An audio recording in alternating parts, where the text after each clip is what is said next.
मौनी अमावस्या के दिन उत्तर प्रदेश सरकार द्वारा उत्तराखंड के ज्योतिर्मठ के 46वें पीठाधीश्वर या शंकराचार्य स्वामी अविमुक्तेश्वरानंद सरस्वती के साथ कथित तौर पर किए गए अपमान ने न सिर्फ संत समाज को बल्कि राज्य की भारतीय जनता पार्टी सरकार को भी बांट दिया है।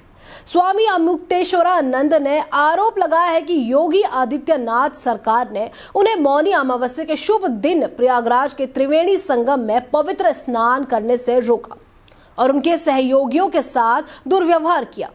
हालांकि जिला प्रशासन ने इन आरोपों से इनकार किया है। प्रशासन का कहना है कि स्वामी अविमुक्तेश्वरानंद के साथ करीब 200 से 300 अनुयायियों का बड़ा समूह था और उनके पास जरूरी अनुमति नहीं थी, इसलिए उन्हें रोका गया।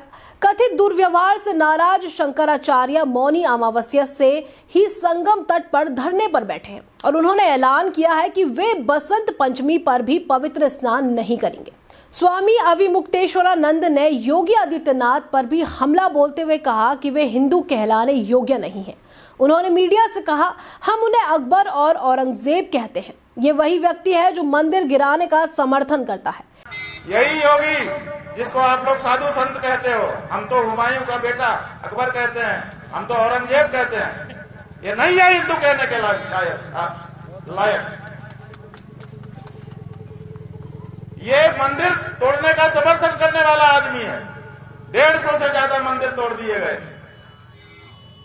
एक शब्द नहीं निकला इसके मुंह से, इसलिए कि इसकी मुख्यमंत्री की गद्दी ना चली जाए। मुख्यमंत्री की गद्दी को महत्वपूर्ण समझने वाला पौराणिक मूर्तियों के सामने क्या हिंदू हो सकता है? वो सत्ता लुलूप है, वो हिंदू नहीं है। ये मामला तब और बढ़ गया जब गुरुवार को यूपी के मुख्यमंत्री ने कालनेमी जैसी ताकतों के खिलाफ कड़ा बयान दिया। बिना किसी का नाम लिए मुख्यमंत्री ने कहा कि धर्म की आड़ में कुछ लोग सनातन धर्म को कमजोर करने की साजिश कर रहे हैं और सनातन धर्म के अनुयायियों को उनसे सतर्क रहने की जरूरत है। हरियाणा में एक प्राण प्रतिष्ठा कार्यक्रम के दौरान योगी आदित्यनाथ ने कहा, एक योगी के लिए, सन्यासी के लिए संत के धर्म और राष्ट्र से बढ़कर कुछ नहीं होता। एक योगी के लिए, एक सन्यासी के लिए, एक संत के लिए धर्म और राष्ट्र से बढ़कर के कुछ नहीं हो सकता। यही उसके जीवन का ध्येय होना चाहिए। उसकी व्यक्तिगत प्रॉपर्टी कुछ नहीं होती, धर्म ही उसकी प्रॉपर्टी है, राष्ट्र ही उसका स्वाभिमान है। अगर कोई राष्ट्रीय स्वाभिमान को चुनौती देता है तो हमें खुल करके उसके सामने आकर के खड़ा हो जाना चाहिए, उसकी चुनौती का मुकाबला करने के लिए खड़ा होना चाहिए। कोई धर्म के खिलाफ आचरण करता है, क्योंकि ऐसे तमाम कालनेमी होंगे जो धर्म की आड़ में सनातन धर्म को कमजोर करने की साजिश रच रहे होंगे। हमें उनसे सावधान होना होगा, उनसे सतर्क रहना होगा। उसकी निजी संपत्ति कुछ नहीं होती, धर्म और राष्ट्र ही उसका स्वाभिमान है। ऐसे कई कालनेमी होंगे जो धर्म की आड़ में सनातन धर्म को कमजोर करने की साजिश रच रहे होंगे। हमें उनसे सावधान और सतर्क रहना होगा। कालनेमी रामायण का एक पात्र है जो राक्षस था और जिसने हनुमान को संजीवनी बूटी लाने से रोकने के लिए साधु का वेश धारण किया था। मुख्यमंत्री के इस बयान के कुछ घंटे बाद ही उत्तर प्रदेश के उप मुख्यमंत्री केशव प्रसाद मौर्य स्वामी अविमुक्तेश्वरानंद के समर्थन में सामने आए। संयम और सम्मान की बात करते हुए मौर्य ने शंकराचार्य को भगवान शंकराचार्य कहा और कहा कि किसी भी पूजनीय संत आचार्य या शंकराचार्य का अपमान बिल्कुल स्वीकार नहीं किया जा सकता। मीडिया से बात करते हुए मौर्य ने कहा कि यदि किसी तरह के अपमान या अनादर की बात सामने आती है तो इसकी जांच कराई जाएगी और दोषियों के खिलाफ कार्रवाई होगी। उन्होंने कहा, हम शंकराचार्य जी के चरणों में नमन करते हैं और उनसे पवित्र स्नान करने का अनुरोध करते हैं। मामला यही समाप्त होना चाहिए। जिसने भी कुछ गलत किया है उसकी जांच होगी। किसी भी पूजनीय संत आचार्य या शंकराचार्य का अपमान नहीं होना चाहिए। अगर किसी ने ऐसा किया है तो जांच के बाद कार्रवाई होगी।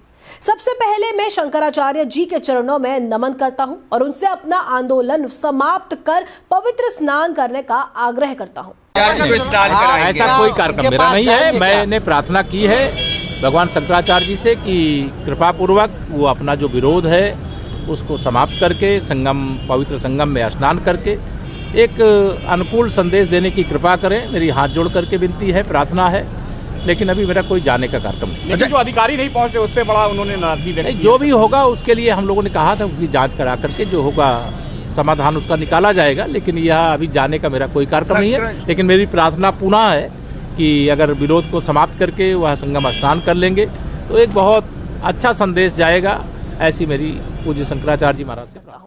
मौर्य से समर्थन मिलने से पहले यूपी बीजेपी नेता सुनील भलारा ने भी कहा था कि शंकराचार्य का अपमान करना सनातन धर्म का अपमान करने जैसा है।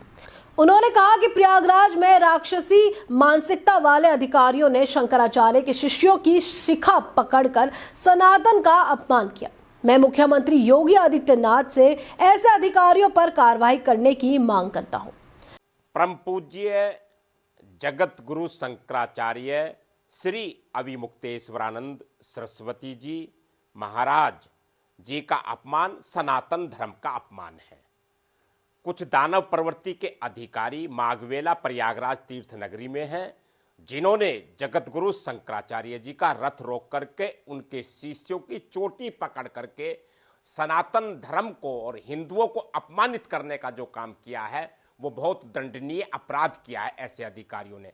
मैं मुख्यमंत्री श्री योगी आदित्यनाथ जी से कहना चाहूंगा कि ऐसे अधिकारियों को चिन्हित करके उनको दंडित करने का काम करना चाहिए। इस पूरे मामले में उत्तर प्रदेश बीजेपी भी असमंजस में फंसी हुई है। पार्टी के एक वरिष्ठ नेता ने कहा, योगी जी और केशव मौर्य जी के बयानों से पार्टी नेताओं में भ्रम की स्थिति बन गई है कि इस मुद्दे से कैसे निपटा जाए। ये बात सभी जानते हैं कि दोनों अलग अलग खेमों से आते हैं, लेकिन ये पहली बार है जब किसी मुद्दे पर उनका खुला टकराव सामने आया है। राज्य इकाई एक बार फिर दो गुटों में बटी नजर आ रही है। विवाद यही नहीं रुका है। माघ मेला प्राधिकरण ने भी स्वामी अविमुक्तेश्वरानंद द्वारा शंकराचार्य की उपाधि के लगातार इस्तेमाल पर नोटिस जारी किया है। इसमें उनसे यह भी पूछा गया है कि 2022 में सुप्रीम कोर्ट द्वारा उनके अभिषेक पर रोक लगाए जाने के बावजूद भी वे उपाधि क्यों इस्तेमाल कर रहे हैं। हालांकि मौर्य से समर्थन मिलने के बावजूद कई संतों और अखिल भारतीय अखाड़ा परिषद ने योगी आदित्यनाथ का समर्थन किया है। उनका कहना है कि माघ मेले में शाही स्नान नहीं होता, इसलिए अविमुक्तेश्वरानंद को इस पर जोर नहीं देना चाहिए था। कब नहीं स्नान कर पाए? उनके रथ को गुरुजी रोक दिया गया था, वो रथ से बैठ के जाना चाह रहे थे। रथ नहीं जाना चाहिए स्नान करने, स्वयं वो शास्त्र के विरुद्ध कर रहे थे। जब कोई शास्त्र के विरुद्ध करेगा, हम लोग पैदल जाते हैं स्नान करने।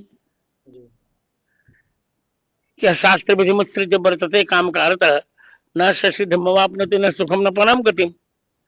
जो शास्त्र के विधि के विरुद्ध करेगा न उसे सुख मिलेगा, न शांति मिलेगी, न गति मिलेगी। अब तक बीजेपी ने इस मुद्दे पर कोई आधिकारिक प्रतिक्रिया नहीं दी है। वहीं विपक्षी समाजवादी पार्टी ने यूपी सरकार पर संत को निशाना बनाने और पवित्र धार्मिक परंपराओं का राजनीतिकरण करने का आरोप लगाया है।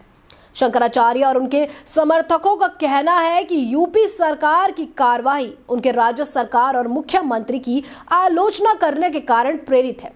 स्वामी अविमुक्तेश्वरानंद को कांग्रेस का भी समर्थन मिला है। कांग्रेस का आरोप है कि योगी आदित्यनाथ सरकार ने हिंदू संत को इसलिए निशाना बनाया क्योंकि उन्होंने कई मौकों पर बीजेपी के फैसलों की आलोचना की थी, जिसमें अयोध्या में अधूरे राम मंदिर का प्राण प्रतिष्ठा समारोह, कुंभ मेले का कुप्रबंधन और कोविड-19 महामारी के दौरान गंगा में तैरती लाशों का मुद्दा शामिल है। ऐसी ही और खबरों के लिए बने रहिए हमारे साथ।